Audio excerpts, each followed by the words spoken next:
I'm here with Michaela Rago from Northwest Nazarene's women's soccer team. You guys just played Western Oregon, came out with a win today. Congrats, big win for you guys. I want to ask, how do you usually prep for an away game? I would say the most important thing is just training based on how we're gonna play. Sadly, we don't have a grass field, and this is grass, but just thinking about that and knowing that, and then what we also watch film. You guys went down 2-0 in the first half. After that second goal against you guys, I saw you kind of huddle up as a team. What did you guys talk about in that little huddle? Right when we huddled up, we're like, okay, there's still 20 minutes left. The game's not over because all of our heads went down, and there was the rest of the game, and it was a perfect time to pick it up and change the momentum coming right after that, because that's when they're gonna let off their guard a little bit. So we just explained that and told everyone to pick up the energy and stuff, which it really worked out for us too, which is good. Yeah, I mean, you guys came back, tied it up 2-2 at the half, came back, scored, won 3-2, and as a defense, you held them to 0 goals in the second half. Tell me, what was going through your head as a center back as the clock started to wind down? I was honestly just thinking to kick it out and to not let them score again, but I also still wanted to go at them because only one goal ahead, if they scored, we're tied, and that would have really sucked. So I still wanted to go at them and try to get another goal, but also still being really safe and cautious to just not let them get any shots off.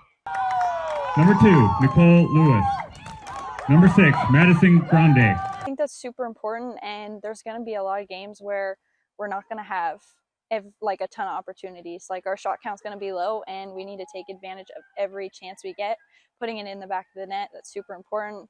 I mean, we split up offense, defense every week, and we go over shooting, crossing, and finishing every chance we get, putting it in the back of the net. You scored the game-winning goal for the team today. Beautiful goal from just around the 18-yard box. It was a nice team build-up. Talk me through that goal. That was definitely a full team goal. It started from the defense, made it through the midfield, and it got to our center forward, and I'm making the run up the line, and I just see her I see her looking for me, and she makes a nice pass on the ground, and I instantly just cut in, beating that outside defender, and then head up, look where the goalie is, just find the corners, and that was a really big goal for us, and it was a super exciting, very team goal. Yeah, it was really pretty to watch that build up. Yes. What are your takeaways from this game going into your next match? I think this gave us a lot of energy going forward, especially with them being ranked. I think that's super cool to take them down, and it's going to give us some excitement going into SPU next week, which I think is going to be a really good game for us. And so just starting Monday, get back to work, doing everything we can in practice to get ready for the next game. Yeah, I think the biggest thing was knowing who we are and what our identity is on the soccer field, but more importantly off the field. And that's what makes this group special is the things that people don't see, and how they truly love each other and sharing life together between the 90 minutes, especially when we're on the road. So that's always front and center for us. And then knowing that it's going to be an intense game against two quality teams. We know who they are as a team and respect what they do, and we know who we are. And you saw that play out today.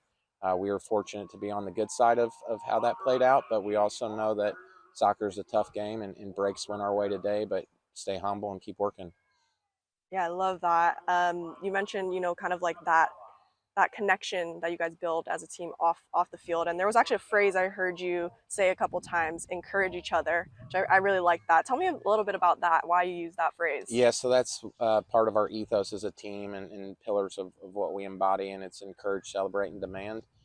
We as coaches try to carry that weight of demand, because I think, as student athletes and coming of age in this world, it's a lot of internal demand already, which is a lot of times unfair, I think, but it's the reality.